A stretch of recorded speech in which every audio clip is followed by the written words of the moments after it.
이리와 달수야 라는 사회기는요, 어깨동무 내동무라는 놀이와 폭탄 꽝이라는 놀이로 이루어져 있습니다. 어깨동무 내동무 많이 들어보셨죠?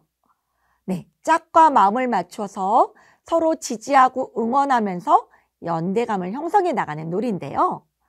네, 이 놀이는 줄넘기가 필요합니다. 근데 줄넘기 손잡이 한쪽을 솜이 가득 들어간 양말 2개로 감싼 뒤 묶어 놓습니다. 그리고 이것을 돌려나갈 거거든요. 놀이는 이렇습니다.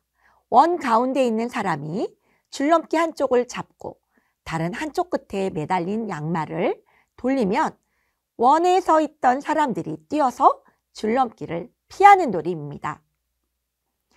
네, 기본으로는요, 어깨동무라는 준비놀이를 한 후에 본놀이를 합니다. 반지름이 줄넘기보다 조금 짧게 원을 그려놓고요. 모두 원 안에 들어와 눈치 게임으로 순례를 정합니다. 순례는 줄넘기를 들고 원 가운데 서고요. 나머지 아동들은 원대형으로 섭니다. 그리고 순례가 제자리에서 빙글빙글 돌면서 줄넘기 공을 돌리기죠. 사람들은 이것을 피해 선자리에서 위로 뛰어나갑니다. 점점 단계를 높여가며 난이도를 올려나갈 수 있어요. 응용활동은요, 처음에는 각각 혼자 하다가 둘씩 짝을 짓고 하는 것입니다. 두 사람이 처음에는 손을 잡고 하다가요, 팔짱을 끼고 하거나 어깨동무를 할 수 있습니다. 주의사항은요, 줄넘기 양말공이 올라가면 다칠 수 있거든요. 땅에 닿게 돌리는 것입니다. 무릎 위로 높이 날아가지 않도록 주의해야 해요. 순례는 바꾸어가면서 계속 해봅니다. 뭔가 조금 더 재밌어지려면 어떻게 해야 될까요? 이 놀이를 하기 전에 준비 놀이를 해볼 수 있는데요. 어깨동무 내동무 미나리밭에 앉았다 놀이를 하는 것입니다. 처음에는 짝짓기로 2명, 3명, 4명 이렇게 뭔가 해서 짝을 만들고요. 짝과 함께 어깨동무를 하고서 어깨동무 내동무 미나리밭에 앉았다 노래를 부르며 앉았다라는 가사가 나올 때마다 어깨동무를 하고 함께 자리에 앉는 것입니다. 네, 이렇게 2-3번 해보는 거죠. 그런데요, 준비놀이를 하면서 선생님은 일부러 미나리밭을 고사리밭이라고 하기도 하고 미저리밭? 앉을까 말까? 라고 하면서 변형을 해줍니다. 아동들은요, 꼭 미나리밭에 앉았다라고 한 말에서만 앉아야 하거든요. 처음에는 선생님이 이렇게 해주시고 본 게임을 들어가서는요, 또 가운데에 서서 선생님이 돌려주면서 속도를 조절해 주는 것도 좋습니다. 2번째 놀이는 폭탄 꽝입니다. 이건요, 우왕좌왕하면서 함께 피하고 연대감을 느끼면서 상황을 보는 능력을 키우는 거 있습니다. 순례가 된 폭탄을 들고 있는 사람은 모자를 써보는 것도 좋고요. 폭탄이라고 쓰여진 풍선이나 공을 갖고 해볼 수도 있습니다. 놀이는요, 4개의 구역으로 선생님이 미리 4개의 구역으로 만들기 위해서 십자 모양으로 공간을 분리하고요. 그곳을 순례가 돌아다니면서 폭탄 꽝을 외쳤을 때 그 꽝이라고 말했을 때 순례와 같은 땅에 있는 사람은 다음 순례가 되는 것입니다. 기본 규칙을 살펴보면 네, 첫 번째는 X표 모양 또는 십자가 모양으로 땅을 4등분해서 구역을 나눕니다. 순례는 한 글자에 한 걸음씩 4구역을 돌아다닙니다. 폭, 단, 꽝 하고 외치면서 한 공간에 하나씩 외쳐나가면서 하는 거죠. 마지막에 꽝이라고 말하며 순례가 들어간 구역에 있는 멤버들은 모두 탈락하고 네, 순례가 됩니다. 그리고 다른 구역에 있는 사람들은 살아남을 수 있게 되죠. 이것의 응용 활동으로는요, 시간 대결을 할 수 있습니다. 가장 빨리 모든 멤버를 잡는 사람이 승리하는 것으로도 해보고요. 최종 2인, 최종 1인이 남을 때까지 이어서 해볼 수도 있습니다. 스피드 버전은 폭탄, 꽝! 이걸 빨리 하는 거고요. 슬로우 버전은 폭탄, 꽝! 하면서 말을 늘어지듯이 돌아다니다가 마지막에 꽝! 해보는 겁니다. 그리고 갖고 있던 풍선을 폭탄이라고 생각하고 이번에는 꽝 할 때 술래가 있는 자리가 아니라 풍선이 던져진 곳에 있던 아동들이 술래가 돼보는 것이 또 방법입니다. 주의사항은요, 술래는 모자를 쓰고 해보거나 또 술래에게 뭔가의 표시를 주는 것도 필요하고요. 술래가 한 명이 걸리면 바로 술래를 교체하는 식으로 처음엔 해보는 게 좋습니다. 그리고 여러 명이 걸릴 때는요, 가위바위보를 해서 술래를 해볼 사람을 또는 흑기사를 외쳐서 자진해서 해볼 수 있도록 해보고요. 술래가 폭탄을 놓치면 무효가 되는 그런 것들을 알려줄 수도 있습니다. 네, 이 놀이의 재미있는 지도 팁은 뭘까요? 이거는 술래가 걸려도요, 빨리빨리 진행해 보는 겁니다. 그래서 빨리빨리 다시 게임이 시작될 수 있도록 하는 거예요. 술래는 가면을 쓰거나 모자를 뒤집어 쓰고 할 수도 있고요. 처음에 술래를 하면서 교사가 아이들을 아주 이리저리 움직여 놓을 수 있도록 아주 엄청 움직여 줍니다. 이런 것들이 하나의 놀팁입니다. 네, 오해기. 오해기는요, 잘 봐 달수야. 뭔가 잘 봐야 되는 게임일 것 같죠? 그렇습니다. 스파이 암호를 찾아라, 똥피하기 두 놀이가 있는데요. 이 놀이는 실내에서 하는 것을 권합니다. 스파이 암호를 찾아라라는 게임은요, 네, 순발력 있게 다른 사람을 주의 깊게 보기도 하고 나를 방어하면서 활발하게 놀이하는 동안 친구에 대해서 자연스럽게 알아나가는 것입니다. 이 놀이는 다양한 크기의 포스트잇, 종이, 사인펜이 필요합니다. 왜냐고요? 어떤 놀이냐면 스파이가 돼서 내 등에 붙어있는 암호를 지키고 다른 사람이 못 보도록, 그리고 다른 사람의 등에 있는 암호는 맞추려고 하는 게임이죠. 네, 기본 규칙은 이렇습니다. 첫 번째, 선생님이 준비한 종이에 대구에서 유명한 것, 이런 것들을 암호로 적어 놓습니다. 암호에 적힌 종이에 뭔가 이걸 선생님이 아동에게 한 명씩 아동 보고 오라고 해서 뽑도록 하고요. 다른 사람은 보지 않도록 주의합니다. 그리고 자신의 적힌 암호를 확인한 후 등에 붙입니다. 이때 조금 다른 멤버가 보이지 않도록 실내에 있는 벽에 등에 이렇게 대고 서 있을 수 있도록 팁을 알려줘야 합니다. 그리고 또 이 종이가 떨어지지 않도록 해야 되는 것도 주의사항으로 알려줍니다. 진행자가 하나, 둘, 셋이라는 구애에 맞춰서 뭔가 반드시 다른 벽에서 다른 벽으로 이동할 수 있도록 아동에게 움직여 라는 신호를 줍니다. 이동을 이쪽 벽에서 있던 아동은 저쪽 벽으로, 저쪽 벽에서 있던 아동은 또 다른 벽으로 이동해야 되는데요. 이동을 하면서 다른 멤버의 등에 적힌 암호를 봐야 하고요. 맞추게 될 경우에는 해당 멤버는 탈락한다던가 또는 틀린 답을 말할 경우에는 정답을 도전했던 멤버가 혼자 한 바퀴 코끼리 코라든지 아니면 한 바퀴 돌면서 저쪽으로 맞은편으로 가도록 하는 그런 것을 해보게 할 수도 있습니다. 마지막 최후 1인이 남을 때까지 반복하면서 이 암호를 찾아내는 게임입니다. 응용 활동은요, 무조건 맞은편 벽으로 이동하는 거예요. 그렇게 되면 옆으로 이동할 때에 비해서 난이도가 올라갑니다.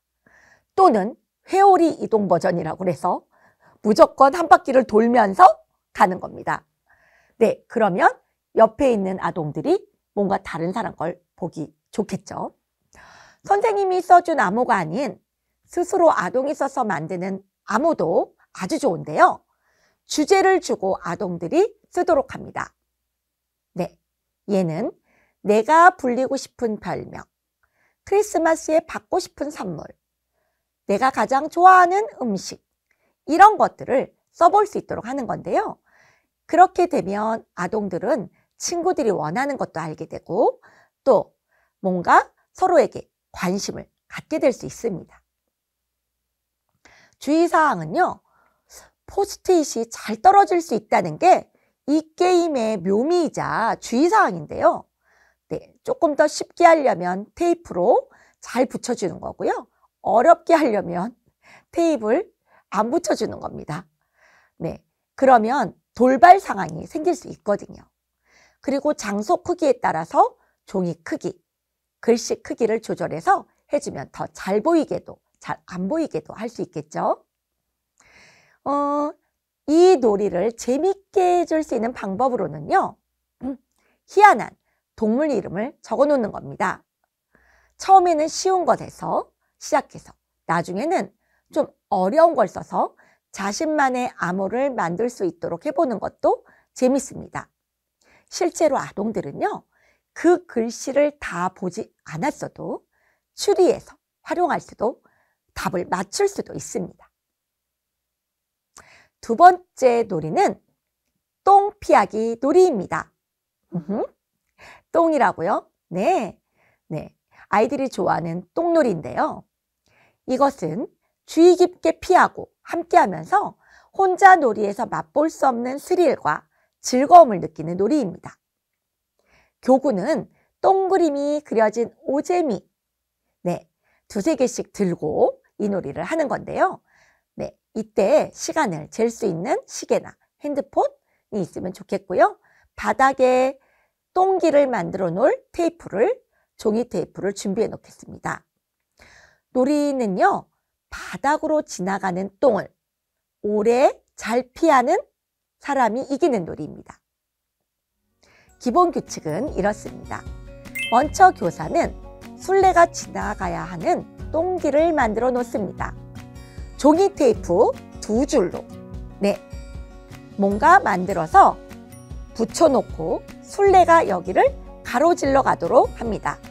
뭔가 이렇게 2줄로 만들어 놓은 이 사이를 쭉 지나가는 거죠. 술래를 정하고요. 나머지는 이 똥을 발로 밀어서 그 술래가 밟을 수 있도록 밟으라고 뭔가 이걸 던지는 것입니다. 손으로 던지는 것이 아니라 발로 밀어 넣는 것이죠. 피하는 술래 한 명을 제외한 다른 아동들은 경계선 양쪽으로 나누어 앉은 다음에 게임이 시작되면 그 똥을 발을 이용해서 똥기를 지나 상대 쪽으로 가게 해야 합니다. 술래는 똥을 피해서 점프, 그리고 도망 다니다가 똥을 안 밟고 건너가면 통과, 밟으면 다른 사람으로 대체가 됩니다. 한 명씩 진행해서 가장 오래 버틴 사람이 승리하는 식으로 할 수도 있고요. 그냥 도전하는 식으로만 끝낼 수도 있습니다. 응용활동은요, 똥을 밟지 않고 피해가면서 한 번만 가는 게 아니라 왕복을 한다든지 왕복하면서 뭔가 미션을 주는 방법도 있습니다. 술래가 혼자가 아니라 둘이 해보도록 하는 것도 있습니다. 방 가장자리에 등을 대고 앉아서 뭔가 똥을 차게 하거나 엎드려서 손으로 밀어보게 하는 방법도 있는데요. 이런 것들은 발로 뭔가 조준이 어려운 아동들을 특별히 배려해서 해보게 하는 방법입니다.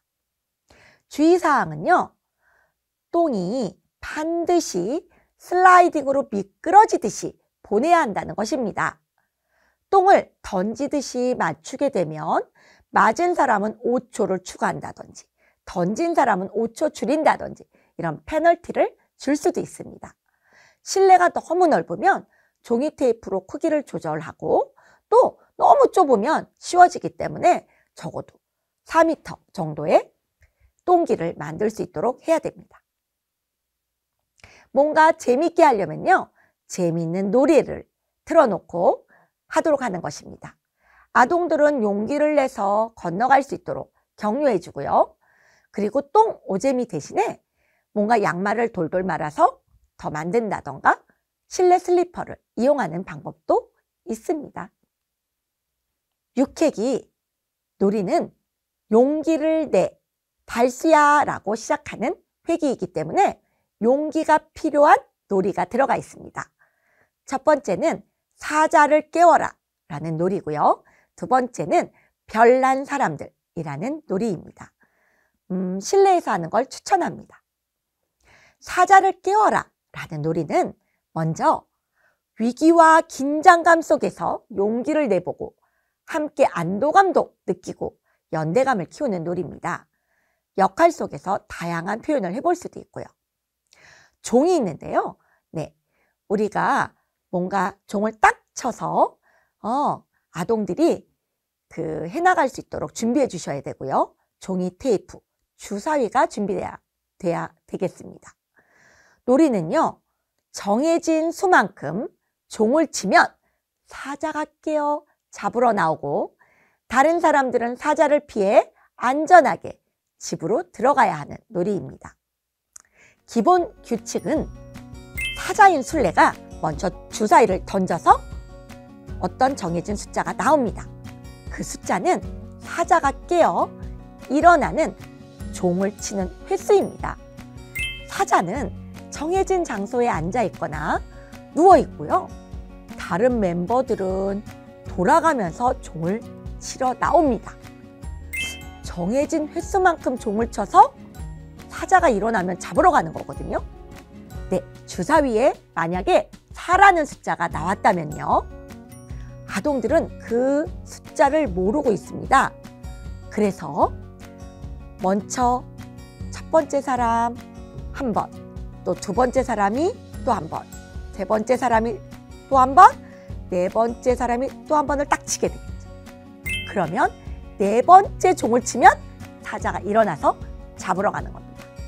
일어난 사자가 뭔가 딱 잡기 전에 아이들은 피해서 안전하게 집으로 돌아오면 성공, 잡힌 사람은 술래가 됩니다. 응용활동은요, 이 주사위를 던지거나 이 종을 치는 이런 것을요, 멤버들에게 공개를 하지 않는 것, 그리고 또는 공개를 하는 것입니다. 네, 여러분들은 어떤 게 더 무서울까요? 멤버들은 언제 사자가 깨어날지 모르니까 용기를 내야 하고, 알면 아는 대로 용기를 내야 되고, 누가 가야 할지 서로 의논하고 뭔가 해보면서 아이들은 협력을, 협동을, 우정을 느낄 수도 있습니다. 함께 용기를 줄 수 있도록 도와줘야 됩니다. 그렇기 때문에 주의사항은요, 종을 칠 때마다 숫자를 외치며 칩니다. 하나, 둘, 셋 하고 한 명이 연달아 하나, 둘 칠 수 없습니다. 종을 치려면 모든 참가자가 적어도 최소한의 넘어가는 선을 두는데요. 저는 이것을 동물원 선이라고 하기도 합니다. 너무 멀리서 움직이지 않는 멤버가 없도록 이걸 그어놓는 건데요. 네, 이걸 멀리 그어놓고 또 한쪽으로는 집이라고 선을 그어놓은 거기까지 들어올 수 있도록 선을 2개 놓는 것도 좋습니다. 네, 이것이 조금 더 재밌어지려면 어떤 팁이 있을까요? 무서워하는 멤버 대신에 흑기사가 되어서 형이나 언니가 대신 쳐주는 뭔가 흑기사 제도를 도입하는 것도 방법이고요. 되도록 모든 멤버가 할 수 있도록 하고 모두 집으로 무사히 들어올 수 있도록 하고요. 다 들어오면 만세를 외칠 수 있도록 해보는 것도 좋습니다. 네, 육회기의 두 번째 활동은요, 별난 사람들이라는 놀이입니다. 이 놀이는 신뢰감 속에 다양한 역할에 맞는 표현력을 키워나가고 타인을 돕는 경험을 하는 것입니다. 비언어적인 다양한 소통 능력과 정서 표현을 개발하면서 웃음과 즐거움을 나눕니다. 이 활동은요, 스티커로 된 메모지, 견출지, 네임펜 이런 것들이 필요한데요. 왜 그러냐면요, 이건 나를 도와서 나한테 붙여졌으나 나는 안 보인 그 글자에 맞게 설명해주는 친구들의 몸동작이나 모습을 보고 나한테 붙여있는 여기에 있는 단어가 뭔지 맞추는 놀이입니다. 어떻게 하냐고요? 네, 첫 번째, 진행자는 미리 준비한 스티커에 사람의 성격 또는 동물 이름, 직업 이런 것들을 나타내는 글씨를 써놓습니다. 진행자가 한 명 한 명에게 스티커 종이를 이마에 붙여줄 수도 있고요. 물론 등 뒤에 붙여줄 수도 있습니다. 네, 시작이 되면 아동들은 돌아다니면서 다른 친구들을 만나서 상대방에 쓰여진 낱말에 어울리는 반응을 보여줍니다. 만약에 내 이마에는 운동선수로 야구선수라고 되어 있다면, 네, 저는 제가 만난 아동에게 가서 그 아동의 이마에 쓰여져 있는 걸 보고 그것을 해주고, 나를 만난 아동은 내 이마에 맞는 해당하는 몸동작을 하는 것입니다. 그때 말은 할 수 없습니다. 그 이마에 쓰여진 동작에 맞게 일부러 아주 잘해주는 친구도 있을 거고요. 뭔가 다르게 해주는 친구들도 있을 텐데요. 그것은 어렵게 해주는 것은 용납되지만 틀리게 하는 건 안 됩니다. 네, 자기한테 쓰여진 게 뭐다 라고 추측할 수 있는 아동은 선생님한테 가서 말을 하고 틀리면 계속 해야 됩니다. 응용활동은요, 다른 게 아닙니다. 처음에는 쉽게 볼 수 있는 운동선수 또는 직업, 동물처럼 쉬운 걸 씁니다. 근데요, 점점 난이도를 올려서 흔하지 않는 동물, 방울뱀, 이구아나, 식인상어, 코뿔소, 캥거루, 갈치, 흰머리 독수리, 바다거북 이런 걸 써놓는 게 재미입니다. 네, 또 감정이나 성격 관련 형용사를 써놓아 볼 수도 있습니다. 기쁜, 우울한, 슬픈, 열받는, 외로운, 속상한, 신나는, 즐거운, 행복한, 짜증난, 씩씩한, 귀여운 이런 것들을 써놓고요. 아동들이 이것을 표현하도록 해볼 수 있습니다. 주의사항은 말하면 안 되는 것뿐만이 아니라 자신의 것을 알아도 다른 친구의 것을 알 수 있도록 도와줄 수 있도록 하는 것입니다. 이 놀이가 더 재밌으려면 어떤 팁이 필요할까요? 네, 일단은요, 저학년은 조금 더 쉽게 해볼 수 있도록 해주는 것, 그리고 오히려 어려운 단어가 여러 사람이 다양하게 설명해 주면서 돕고 있다는 걸 알려주기 때문에요. 이거는 더 재밌어질 수 있습니다. 모두가 성공하기 위해서요. 많은 사람이 서로 협력해야 맞출 수 있는 것을 격려합니다. 답을 바로 알 수 있는 게 아니라요. 표현하다 보면 힌트가 될 수 있다는 것도 알려주고요. 모두가 잘 모르면 어떻게 하면 좋을까요? 마지막엔 말로 설명할 수 있도록 해줍니다. 네, 이렇게 사회기에서 육회기까지 아동의 사회성 향상을 위한 놀이 프로그램에 대해 알아보았습니다. 감사합니다.